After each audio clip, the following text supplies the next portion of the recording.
So let's bring in NBC News legal analyst Danny CEVALLOS now. And your face kind of tells me what you're going to say here, Danny. But I don't have a law degree, but I think I have some understanding of how the First Amendment works. The president's case here being that his First Amendment rights are being violated. What's your take on this lawsuit, and is this sort of doomed to fail? I have to see this complaint because I'm fascinated to see the theory of liability here. Look, this has been settled law for a while.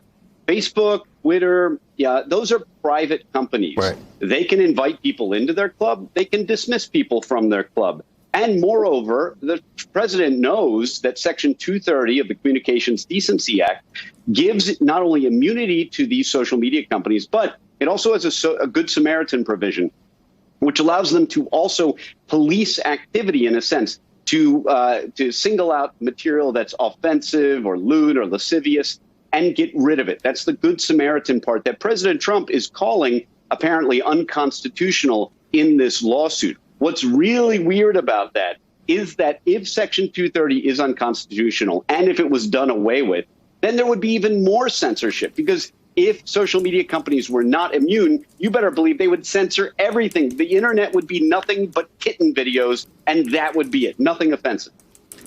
I don't know that I would have a problem with that. If it were. That might be a bit of a relief in some cases.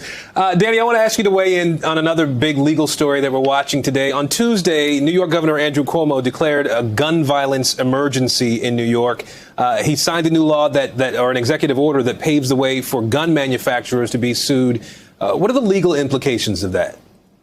I'm not entirely sure how this executive order is going to work, because there's already been federal law that essentially immunizes gun manufacturers. Now, before you start thinking, gee, that sounds crazy, why are gun manufacturers immune from lawsuits? Well, because a lot of times lawsuits, say, against a ladder making company is based on the ladder malfunctioning or something wrong with the ladder.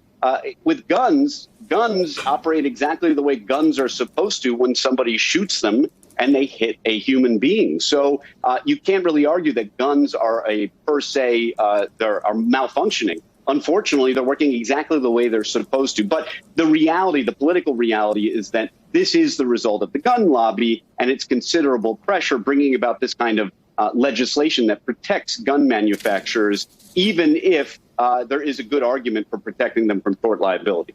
All right. Our legal analyst, Danny CEVALLOS. Danny, thank you. Hey, NBC News viewers, thanks for checking out our YouTube channel. Subscribe by clicking on that button down here, and click on any of the videos over here to watch the latest interviews, show highlights, and digital exclusives. Thanks for watching.